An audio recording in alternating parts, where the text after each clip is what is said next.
Bueno, seguimos analizando y tratando de entender algunas cosas de este extenso DNU, este mega DNU presentado por el presidente Milei en el día de ayer. Presentó 30 puntos y, en el boletín oficial hoy aparece el DNU completo. Vamos hablando con especialistas en distintas materias porque son todos los temas. Abarca casi absolutamente toda esta desregularización que se pretende hacer. En este caso vamos a hablar de lo que tiene que ver con la desregulación de la ley de los medios y los servicios digitales.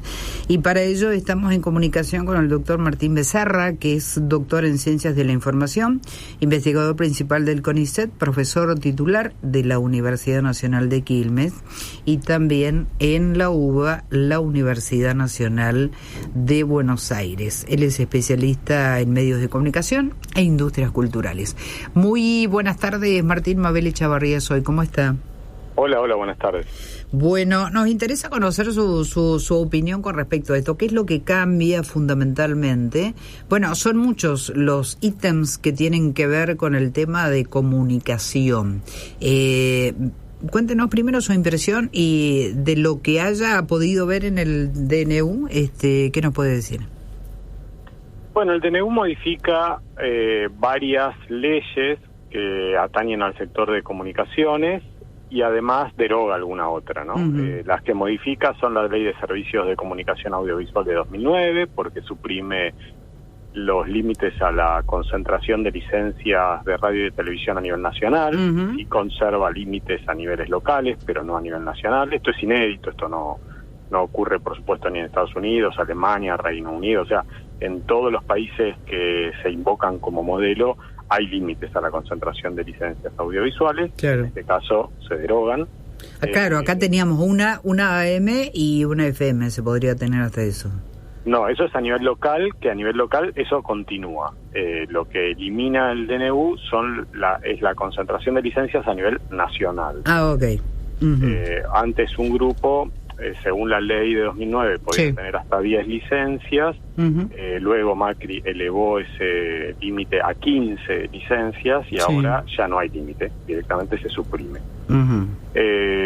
Un segundo eje que modifica la ley de telecomunicaciones y TIC, también llamada Argentina Digital, aprobada por el Congreso en 2014, porque con modificaciones que le había hecho el expresidente Macri también por DNU, uh-huh, esa ley pasaba a considerar a la televisión por cable como un servicio de telecomunicaciones y TIC. Ahora, Milei lo que hace es asimilar a la televisión por cable con la televisión satelital al hogar como el servicio que brinda DirecTV. Esto significa que, por ejemplo, Claro o Movistar, uh-huh, empresas de telefonía, van a poder prestar servicios de televisión satelital, cosa que hasta ahora no podían hacer. O sea, esto es claramente a la medida de un reclamo de Claro, ¿no? De la empresa de Carlos Slim, la mexicana. Uh-huh. O sea que equipara a la TV satelital con la TV por cable. Exactamente. Uh-huh. Eso hasta ahora, la normativa en nuestro país, tanto las leyes audiovisual y de telecomunicaciones, como los decretos modificatorios de ambas, decretó Macri, los separaban estos dos servicios. Ahora aparecen como si fuera, digamos, no hay distinción entre estos dos servicios. Uh-huh. Luego tenemos que hay cambios en la normativa satelital. Hasta ahora una empresa que quisiera dar servicios satelitales tenía que obedecer un reglamento que tenía que dictar la autoridad estatal. Ahora ya no es necesario tal reglamento. Eso allana el camino, como dijo el propio presidente Milei en su cadena nacional anoche, para que, por ejemplo, Starlink, la empresa de Elon Musk... que la nombró específicamente, ¿no? Sí. También, uh-huh, a la medida, digamos, de una de las empresas importantes de ese segmento, ¿no? Uh-huh. O sea, que todas las medidas, digamos, todos los cambios que yo estoy mencionando hasta ahora son cambios que tienen nombre y apellido, destinatarios, beneficiarios, digamos, con nombre y apellido. Uh-huh. Otro cambio que introduce este DNU es que la fabricación, comercialización y distribución de papel de diarios, uh-huh, pasa también a estar sin ley. O sea, había una ley votada por el Congreso argentino. Claro, en 2011. En el año 2011, y ahora eso se deroga. Este DNU deroga directamente esa ley, con lo cual, obviamente, ahí el beneficiario es la empresa Papel Prensa, que es una sociedad que desde 1977 integran el Estado Nacional junto con Clarín y con La Nación, ¿no? Sí. Se vuelve antes de la ley de 2011. Claro. Hacemos un retroceso. Sí. Después hay otros cambios, por ejemplo, la conversión en sociedades anónimas de todas las empresas del Estado, de todas las sociedades del Estado, convierte a Telam, Canal 7, Encuentro, Paca Paca, Radio Nacional en sociedades anónimas, lo cual es un cambio considerable, y eventualmente eso habilita nuevos cambios en cada una de estas sociedades. Otro cambio también importante de este DNU, que no lo hace, digamos, en capítulos específicos de comunicaciones, sino que lo hace cuando cambia el régimen laboral, que es uno de los propósitos principalísimos de este DNU, es que, paradójicamente, reivindica el carácter esencial, porque así lo llama, servicios esenciales, de las telecomunicaciones, internet y servicios de tecnologías de la información. Al referirse que no se puede hacer paro porque es una actividad esencial. Claro, exactamente. Eso lo hace para limitar las medidas de fuerza de los trabajadores en las actividades esenciales, lo cual obviamente beneficia a las empresas prestatarias de estos servicios, que un poco, uno podría decir, es la vía inversa de el carácter esencial que había decretado el expresidente Alberto Fernández en plena pandemia en el año 2020 sobre estos servicios, para regular sus precios finales a los usuarios, ¿no? En este caso no es para regular precios, sino que es para limitar el derecho a huelga, potestades de los trabajadores. Bueno, esas son, yo creo, las principales los principales ejes que atañen a temas de comunicación que tiene el DNU. Totalmente. Ahora, hemos ido desglosando, ha ido desglosando usted cada uno de ellos. Fundamentalmente, y a su entender, ¿en qué, se modifica absolutamente todo, pero en qué pega más fuerte en lo que tiene que ver con las comunicaciones? Yo creo que todo lo que acabamos de decir tiene...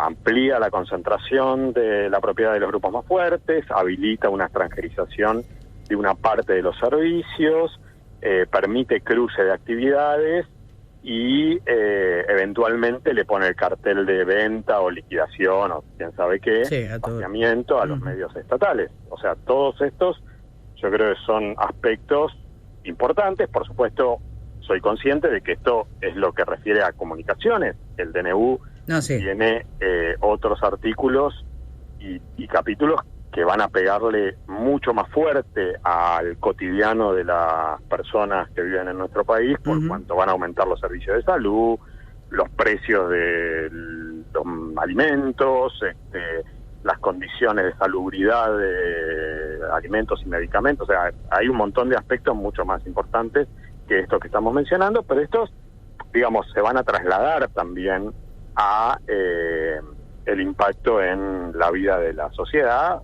seguramente con menor virulencia o van a ser experimentados con menor trascendencia por parte de las personas que ya la están pasando mal. No, sí, totalmente. Y que son muchos, desgraciadamente. Y es la primer parte del proceso, obviamente. Se seguirá. Bueno, queda ver qué es lo que hace el Congreso, porque esto tiene que ser avalado, al menos por una de las comisiones del Congreso, tanto el diputado como senadores.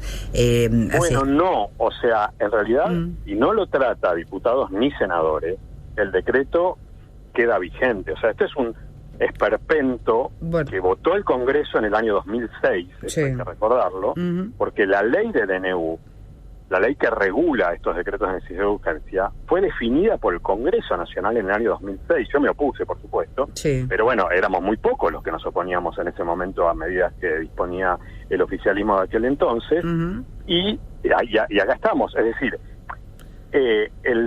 todo DNU está vigente a menos que sea rechazado por las dos cámaras del Congreso. Incluso si lo rechazara una y la otra no lo trata, el DNU queda vigente. Tienen que ser, sí.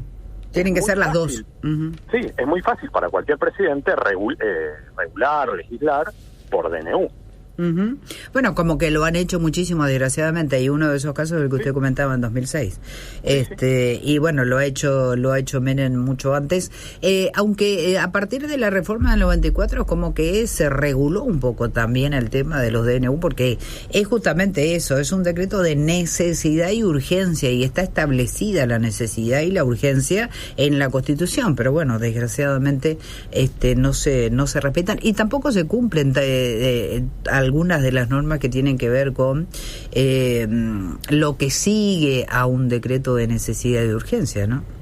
No, claro, tanto no se cumple que este DNU que firmó anoche Milei, por ejemplo, introduce la cuestión de las sociedades anónimas en los clubes de fútbol. No hay ninguna necesidad ni urgencia de eso. De hecho, claro, el 99% de los clubes de fútbol que existen en la Argentina se declararon en contra de ser sociedades anónimas. Es decir, traigo este tema que es medio banal dentro de lo que es el cuerpo de este DNU, pero es un ejemplo. Para demostrar que no hay ninguna necesidad ni ninguna urgencia de introducir este tipo de cosas, ¿no?